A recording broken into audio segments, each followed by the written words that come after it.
મોરબીમાં તંત્રના પાપે રોડ પર ગટર ઉભરાઈ, વેપારીઓ કમરડૂબ પાણીમાં પસાર થવા મજબૂર। જુઓ, આ દ્રશ્યો છે મોરબીની શેરીઓના। ભર ઉનાળે અહીં પાણીની રેલમછેલ છે। શેરીઓમાં ગોઠણસમાં પાણી ભરાયેલા છે। લોકો પરેશાન છે કારણ કે આ પાણી ગટરના છે।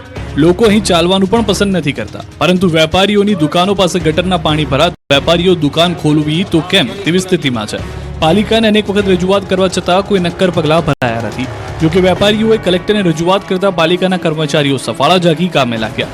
કલેક્ટરે પાલિકાના અધિકારીઓને તુરંત કામગીરી કરવા ઠપકો આપ્યો। જોકે વેપારીઓ વરસાદને લઈ હજુ ચિંતિત છે, કારણ કે વરસાદની સિઝનમાં આ વિસ્તારમાં કમરસમાં પાણી ભરાય છે। પાલિકા દ્વારા ભૂગર્ભ ગટર મામલે કોઈ જ નક્કર કામગીરી કરવામાં આવી નથી। ગુજરાતમાં રવિવાર બન્યો ગોજારો, ઝડપની મજા બની સજા, સામે આવ્યા ખતરનાક દ્રશ્યો।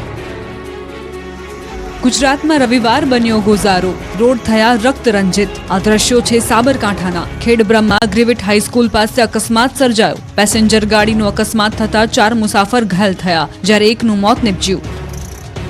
તો અંબાજીમાં હિટ એન્ડ રનની ઘટના બની। દાંતા અંબાજી હાઈવે પર અકસ્માત સર્જાયો। દાંતાથી અંબાજી જતી કારે અકસ્માત સર્જ્યો। કારની ટક્કરે બાઇક ચાલક દૂર સુધી ફંગોળાયો। કાર ચાલકે એવી ટક્કર મારી કે બાઇક ચાલક ખેતરમાં જઈ પડ્યો।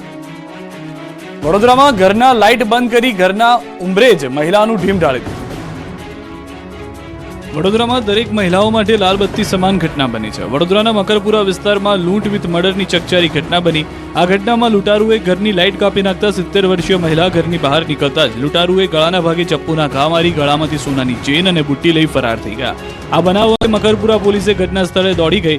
પોલીસે ગુનો ઉકેલવા ડોગ સ્ક્વોડ સહિતની ટીમોને કામે લગાવી, જેમાં વડોદરા ક્રાઇમ બ્રાન્ચે 2 શખ્સની અટકાયત કરી સઘન પૂછપરછ શરૂ કરી। આ સાથે જ પોલીસને વૃદ્ધાના ઘરેથી હત્યામાં વપરાયેલ ચપ્પુ પણ મળી આવ્યું। તપાસમાં સામે આવ્યું છે કે મકરપુરા પોલીસ સ્ટેશન હદ વિસ્તારમાં આવેલ તરસાલી રોડ પરના બેલાલ પાર્ક ટેનામેન્ટમાં સવારના 4 વાગ્યાની આસપાસ લૂંટારૂ ત્રાટક્યા હતા। લૂંટના ઈરાદે ઘરની લાઇટ કાપી નાખી હતી, જેથી ગરમી લાગતા અને ઘરની લાઇટો જતા 70 વર્ષીય સુખજીત કૌર બહાર નીકળ્યા। દરવાજો ખોલતાની સાથે લૂંટારુએ તેમના પર ચપ્પુથી હુમલો કર્યો। વૃદ્ધાના ગળાના ભાગે ચપ્પુના ઘા મારીને સોનાની ચેન અને કાનની બુટ્ટી લઈને લૂંટારુ ફરાર થઈ ગયા। લૂંટારુ વૃદ્ધાનું ગળું કાપી નાખતા ઘરના ઉમરા પાસેથી લોહીનો રેલો ચાલ્યો હતો અને વૃદ્ધાનું સ્થળે જ મોત થઈ ગયું હતું। રોજબરોજ જીવલેણ હુમલા સાથે લૂંટની ઘટનાઓથી લોકોમાં ભય ફેલાયો છે, સાથે જ પોલીસની કામગીરી પર પણ સવાલો ઉઠી રહ્યા છે। 7 લોકોના મૃત્યુ બાદ પોઈચાની નર્મદા નદીમાં નહાવા પર પ્રતિબંધ। 14 મેના રોજ પોઈચાની નર્મદા નદીમાં નહાવા પડેલા 7 લોકોના મૃત્યુ થયા હતા। આ ઘટના બાદ નર્મદા જિલ્લા તંત્ર સફાળું જાગ્યું છે। હવે પોઈચા ઘાટ ખાતે નહાવા અને કોઈ પણ વિધિ માટે પ્રતિબંધ ફરમાવવામાં આવ્યો છે। તટમાં જવા માટે 1 કિલોમીટર જ રોકવામાં આવે છે। આ માટે પોલીસે પોઈચા મંદિરના ગેટ પાસે બેરિકેડ લગાવી પ્રતિબંધ લગાવી દીધો છે। મંદિર પાસે પ્રવાસીઓને પરત મોકલવામાં આવી રહ્યા છે। કોઈ પણ વિધિ માટે આવતા શ્રદ્ધાળુઓને સામે કિનારે જવા માટે કહેવામાં આવે છે। ફરીવાર પ્રતાપ દુધાતે નિલેશ કુંભાણીને આપી ધમકી।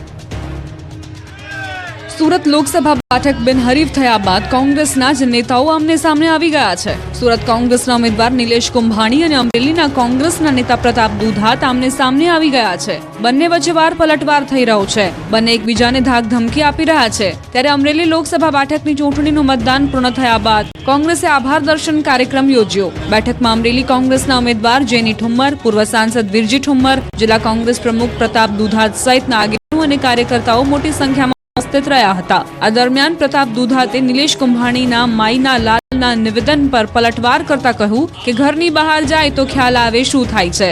મર્દ માણસ ઘરમાં નહીં, લોકોની વચ્ચે રહે છે। લોકોની વચ્ચે જાય ત્યારે જ ખબર પડશે। માયનો લાલ કોઈ હાથ અડાડશે કે નહીં અડાડે, એ વ્યક્તિ મિની બજારમાં જાય, એ વ્યક્તિ લોકોની વચ્ચે જાય ત્યારે જ ખબર પડશે કોણ એને હાથ અડાડશે, કોણ નહીં અડાડે। રાજકોટમાં કોંગ્રેસ પ્રદેશ પ્રમુખની આગેવાનીમાં બેઠક મળી।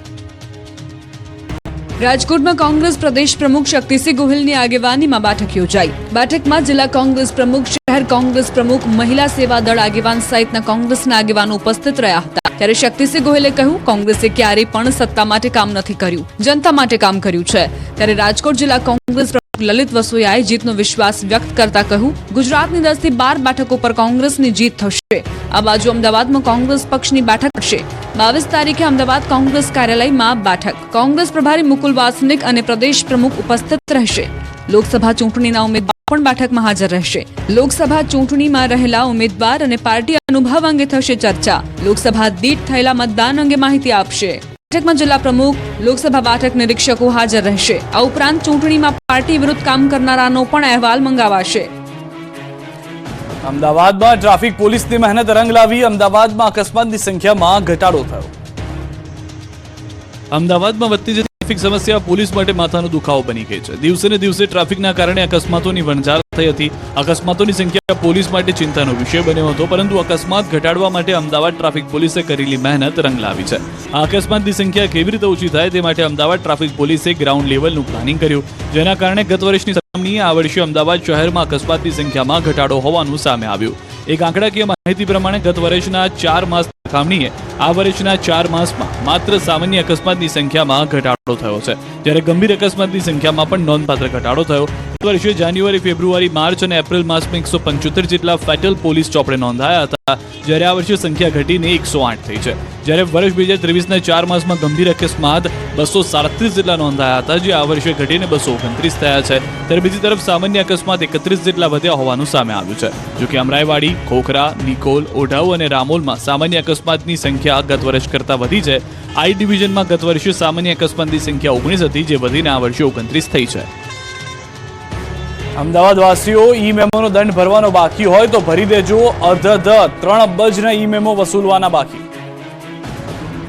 અમદાવાદ શહેરમાં વસ્તી અને વિસ્તાર સહિત વાહનોની સંખ્યા પણ વધી રહી છે, જેના કારણે રોડ પર ટ્રાફિકની સ્થિતિ બદથી બદતર બની રહી છે. શહેરમાં ટ્રાફિકના નિયમો લોકો પાળતા જ નથી. પોલીસ આ માટે અનેક વખત જાગૃતિ અભિયાનો કરે છે અને કડકપણે નિયમોનું પાલન કરાવવા દંડનીય કાર્યવાહી પણ કરે છે, પરંતુ અમદાવાદીઓ નિયમ પાળે તે બીજા. અમદાવાદ શહેર પોલીસે છેલ્લા 2 વર્ષમાં ટ્રાફિક નિયમનનો ભંગ કરનારા વાહન ચાલકોને 93,51,000થી વધુ ઈ મેમો મોકલ્યા છે, જેથી અમદાવાદ ટ્રાફિક વિભાગે 1 અબજ જેટલો ઈ મેમોની રકમ વસૂલી. હવે 3 અબજના ઈ મેમો વસૂલવાના બાકી છે. અમદાવાદ ટ્રાફિક વિભાગ દ્વારા વર્ષ 2015થી ઈ મેમો આપવાની શરૂઆત કરી હતી. અત્યાર સુધીમાં 3,51,000 ઈ મેમો આપવામાં આવ્યા, જેને મોકલવાનો ખર્ચ 30 કરોડ જેટલો થયો છે. વલસાડ પંથકના ટીડીઓ ગેરરીતિ આચરતા હોવાના સરપંચના સણસણતા આક્ષેપો. વલસાડના ઉમરગામના ટીડીઓ ગેરરીતિ અને મનસ્વી વર્તન કરતા હોવાના સણસણતા આક્ષેપો સરપંચે કર્યા છે. ઉમરગામના ટીડીઓ પર સરપંચોએ આક્ષેપોની વણઝાર કરતા આ વિસ્તારમાં વાતાવરણ ગરમાયું છે. ટીડીઓની દાદાગીરીથી ત્રાસી ઉમરગામના ગામડાઓના સરપંચો એકત્ર થયા હતા. વલસાડ જિલ્લાના ઉમરગામ તાલુકા વિકાસ અધિકારી સામે તાલુકાના કેટલાક સરપંચોએ ધારાસભ્ય રમણ પાટકર સમક્ષ રજૂઆત કરી હતી. સરપંચોનો દાવો છે કે ઉમરગામ તાલુકા વિકાસ અધિકારી તરીકે ફરજ બજાવતા ચંદ્રકાંત પડિયાર જિલ્લામાં કેટલાક સમયથી કામ નહીં કરી અને સરપંચોને એનકેન પ્રકારે હેરાન પરેશાન કરે છે. ગેરરીતિ પણ આચરતા હોવાની સરપંચોએ ધારાસભ્ય સમક્ષ રજૂઆત કરી હતી.